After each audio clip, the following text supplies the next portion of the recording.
Welcome back to artofdino.com, and I've got a quickie today, just a little pre-election action from, if you're anyone from Massachusetts in here, I discovered something pretty neat, and I'm going to try and describe a theory I have in literally 2 images, that's it.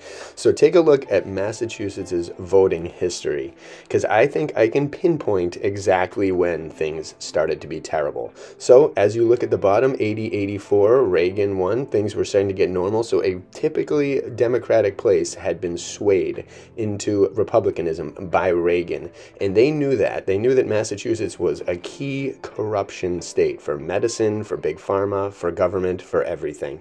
So they needed to keep Democratic control over it. This is all theory, remember, but take a look. I believe it's right. So after 84, Reagan won, and then boom, next election, George W. Bush and Michael Dukakis. Pretty fair, 45 and 53. 92, Bill Clinton just barely makes it, 47%. He would have lost probably if Ross Perot was not involved, but they both, George and him stink, but either way. The next election, so this is 96. Now this is after 4 years with a Democrat, Clinton, in the White House. Boom. So what else happens in that year? It also happens to be the same year the internet was used for voting. So things changed in 1996. After the Clintons had 4 years with their monsters in power, they made sure it changed. So take a look, because I've noticed just in my lifetime of voting that Massachusetts always has the Democrat winning with 60% in every county, in everything. No matter how many Trump signs you see in a particular county, the way Massachusetts works is they will always be about 60% for the winner, and the rest just goes. And that is a cheat. Massachusetts cheats so much. They're constantly voting to give themselves pay raises.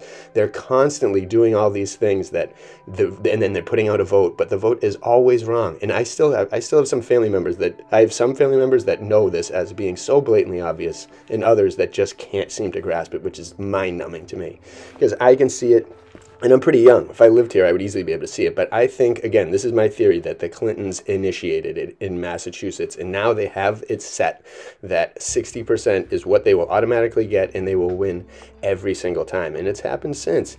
Every single time it has happened in this place. These monsters always get right just around 60%. That averages up. They do it. They figured out the formula to do it, and it'll probably be the same in this next one, which is pathetic, because if you're in Massachusetts, people know. Trump has been spreading for so long. People try to keep it quiet because they don't want their houses destroyed or their cars vandalized or to be fired, because that's what this place is like. But everybody knows. You can see it. You can feel it. Everyone you talk to, they know the right choice to make. But in Massachusetts, the vote pretty much means nothing. But hopefully that will change. But again, mark my words, in a few days, a few weeks, you will see the same number. Kamala will have 60% of the votes, if not more, in Massachusetts. And it might be the only state she wins. And so I will have called it here. And if they fix the system, which I don't think they even came close to in Massachusetts, then maybe you'll see something different. But here's my election prediction, and it is a 60% Kamala in Massachusetts, even though every single sign with my eyes, with my brain, with my mind proves and shows that she is not liked by really anyone, and except, I don't know, who knows. I'm not even going to go there. But it's just the way elections work in Massachusetts. They'll always vote in the most corrupt thing, and the other things on the ballot are even more ridiculous, except for the psychedelics on vote 4, so vote for that. But all the other ones are probably going to be won by the corporate America institutions that already know the outcome of the vote in Massachusetts. I can't speak for any other state, but I can theoretically speak for Massachusetts because the signs are there. I've lived it. I've seen it. I've experienced it multiple times, and it's corrupt to the core. So good luck for everyone else out there in the other states. It's, again, the only state that Trump doesn't come to because he knows it's corrupt and it can't be defeated. The corruption can't be conquered here. Just take a look at our mayor. Research it. And again, I won't go deeper. But again, bless you all. Good luck in the coming weeks. And, hopefully one day we get to a world where elections are not corrupt. Because if that's the case and the will of the people rules actually and fairly, then we will never run into these disgustingly communistic streaks of decades of nonsense and insanity that make people go nuts, lose their will to do anything, and just get controlled and become enslaved by the monster corporations, pharma and everyone, mind control media, everyone. They conquer us when the Democrats win and when the vote is controlled.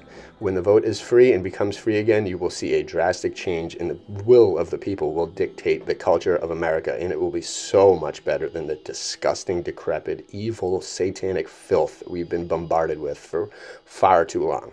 So, again, I went a little longer than I thought, but gross. Massachusetts is disgusting. The election is ridiculous in this state. And let me know if you agree. If you live in Massachusetts, I'm sure you've seen it. But beware in all other states, because those are the ones that matter. This one sadly doesn't really anymore. But bless you all. Have fun. Enjoy.